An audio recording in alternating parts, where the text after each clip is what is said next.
Alright guys, we're here at the ARG Open in Fort Worth, Texas, the ARG Circuit, I guess I should say, in Fort Worth, Texas, and we are joined by a really special commentator. Go ahead and introduce yourself. FRAZIER Smith. I'm here commentating on behalf of ARG, my team, and we have Patrick Hoban and Scott Page in the finals. Alright, and I'm Kayla Nelson. I've been one of the event reporters for this event, and we're just going to go ahead and cover things. Looks like Scott is going to take first turn here. On the right-hand side of the screen, obviously. Yeah, and Scott's on the right, Patrick is on the left. Looks like he's going to start with discarding Tempest and Debris Dragon. Yeah, Debris Dragon. And it looks like he's going to add Blaster to his hand. Scott is playing a typical Dragon Ruler deck, and Pat is playing a Divinity Ruler deck. So the Scott main decks Effect Veilers and Maxi and Crow. I mean, not Crow, but he main decks Swift Scarecrow, and I think that'll all come down to a really big influence on this matchup, especially Veiler against Divinity. Absolutely. I think it's going to be a lot harder for Patrick to pull off any of his OTKs or any of his massive plays in this. It looks like we're just going to set one with Scott and pass back to Patrick for the first time in the duel, I should say. Patrick's taking a moment to think about his plays here. Now, what do you think that face down is, based on the deck list that we've seen? You talking about let me think. I guess Scott could have a Regeki break set. He runs to emptiness, but I can clearly see one in his hand, so he didn't set it. I'm thinking he has a Regeki break set. He wouldn't set return for any reason, so. Oh yeah, absolutely. It is nice kind of being able to see their hands just slightly. You know, we get a little bit of an advantage there. Now, do you want to say, would you say that it might be an MST to hit the Dragon Ravine whenever it's played? Or do you think he would hold on to that and use it on his turn? It's possible. It's definitely possible. Because he knows that Ravine matters to Pat more than it matters to any other player. Dragunities need their Ravine like a lot. Yeah, absolutely. But if they have it, they have so much. Blaster in the back row. It's Book of Moon. Book of Moon. So we're all wrong, but that's okay.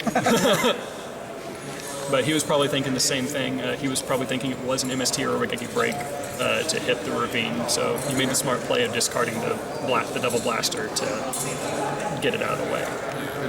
And of course, we see Pat drawing so many cards with this deck. He's activated 7 swords and cards of consonance in the same turn. He also runs Reckless Greeds and Upstarts, so he makes sure that he can get to his combo plays, in addition to the fact that he has Dragon Ravine to set everything up. It looks like Pat has his own Regeki break and emptiness in his hand, so that's really good too. Sets 2 back rows. Looks like he's not setting the emptiness right now. Neither one of them are setting their emptiness. They're waiting. That's really good, though, that they know that. Exactly. They want to make sure they can get their plays off first. I see a lot of players set emptiness without anything else and just negate the first summon. It's kind of like you didn't get any value out of that card like that. The card's supposed to seal the game. Absolutely. So we got some sword play going on. All that sword play.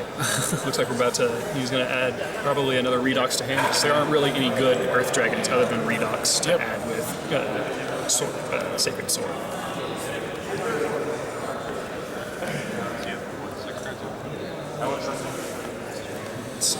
So, places Ravine Dragon over top of Ravine. And activate Regeki break. It's another reason. The emptiness. Yeah. Wow, okay. Honestly, the Dragon Ravine is more important to him than the emptiness, because he has the Phalanx engraved, and he needs to guarantee that he can get that Dux next turn. We're off to a very interesting start. Yeah, absolutely. I like that there aren't any really major plays going on. Now, we did have a question come up behind us as to why the Dragon Ravine that was already active was not destroyed when the second Dragon Ravine was activated. It has to resolve, I'm assuming? Yeah, this Dragon Ravine does have to activate and resolve to destroy the other field spell by game mechanics. So, so if you chain MST or chain Regeki Break or a similar card to it, obviously the newest Dragon Ravine will be destroyed. I'm not sure, but it looks like Pat does not have a hand. That is correct. He kept the Vanity's Emptiness in his hand as his only card to discard with Regeki Break. So I'm going to go ahead and say that I would say right now Scott is in a very strong position. Absolutely. Obviously, card advantage matters so much more in this format than it has in others, especially coming from a format He made with... Stardust. I would not have made Stardust. Yeah, Stardust doesn't really seem like the Oh, card. I think he does have a Regeki Break in his hand now. He does have the Regeki Break, and he does also still have the Emptiness as well. Yeah, So, I'm aware of the emptiness. I just think that I would probably went for a Scrap Dragon here, but we'll see how this turns out. And we have an update that of course, the Blaster did attack for 2,800 damage against him. Warning. Okay, so now the Regeki Break is going to be very, very good.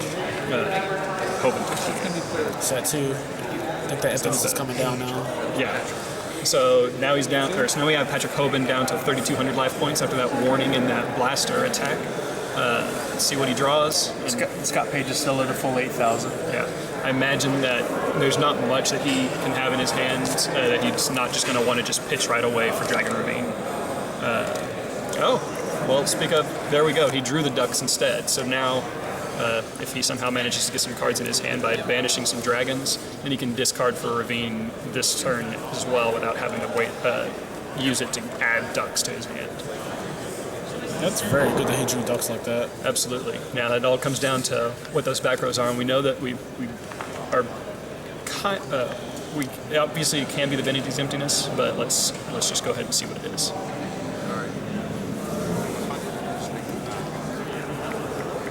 So, and right now, Scott's trying to debate on a response to Ducks, which could be any number of things. It could be the Effect Veiler in his hand, if he has one, to stop Ducks from adding or equipping it itself. So I mean, it looks like if he could just make if he can make Crimson Blader, the game is over. exactly. All he has to do now is just wait and make Crimson Blader, and he wins. Yep, because there's not really much stopping power that Patrick can put on the field to keep Crimson Blader from just destroying it. Now, if he goes right now, instead of going into Crimson Blader, if he went into Colossal Fighter, or into something else, if he went into Colossal Fighter and sat on that, and Scott didn't have a response to that, then obviously when you crash with the Crimson Blader, Crimson Blader's effect wouldn't activate, would it, since they both go to the graveyard at the same time? Yeah. I'm thinking that if Scott has Emptiness and Regeki Break set, he can just go activate Emptiness right now. Take 19 from Ducks. Pat ends his turn. He Regeki Breaks on the end phase, destroys Ravine, kills his own Emptiness, Crimson Bladers, and that's game. That would be it right there. But I don't know exactly what his setup is, so we'll just have to wait and see. Yeah, so it looks like he's banishing 2 dragons, a Tempest and a Blaster, to get a Blaster from his graveyard back to the field. He's going to add Missile Tank to his hand. Now that will be a big play if he's able to get it off. If, for some reason, if there's an emptiness on the field, right now would be the time for him to activate it. I think Scott might have let this go too far if I'm reading his back rows correctly.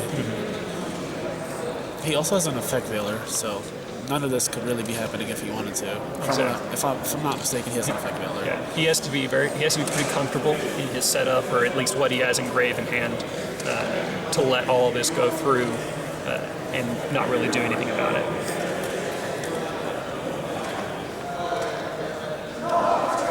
So looks like Patrick's just going for damage right here, maybe, as opposed to going for any big synchro play. Scott took a lot of time to think on his summons, and I'm thinking that Pat's obviously reading that you probably have an Emptiness set because you're thinking way too much now. And obviously they're waiting to see if he's going to equip the phalanx to the Missile Tank. So here's a Regeki Break, so he's going to stop the Missile Tank play, so there will be no synchro summons for this turn. Now, did he have a Redox engrave? I do not remember. He does. Pat does not have a Redox yet. Okay, so he is out of dragons to use for the summons. His He's used graveyard's red actually and weak. green, so... Yep, attack for 17, attack for 28. Is that 45? So Scott is at 35. And this should be the end of the game right here. It should, because Patrick doesn't have a hand. Scott, obviously he's waiting to activate that emptiness. Pat didn't open up with, he opened up some good draw power, but he didn't open up, I guess, enough traps, or... Actually, he did. I can't say that, because he opened up Emptiness and Regeki Break. Yeah. Would you have played it that way? I don't play, it's hard to say. I don't know. Pat, I mean, I'm sure he's doing what he's supposed to do, but I have to further analyze this a little more. It just looks weird to me right now. The position he's in is so bad. It is. Like, and it's not even like Scott is playing all the cards that he could play to stop him. So like he was more permissive than he should have been, and Pat is still in a bad position. So I'm thinking that, I mean, I don't like the Dragoon deck honestly, but it's been working for him. Yeah. I'm thinking what he was wanting to do is he's wanting to save the Baylor in his hand as his level 1 tuner to make. He's Crimson making Blade. sure now that Pat has zero chance of winning this game.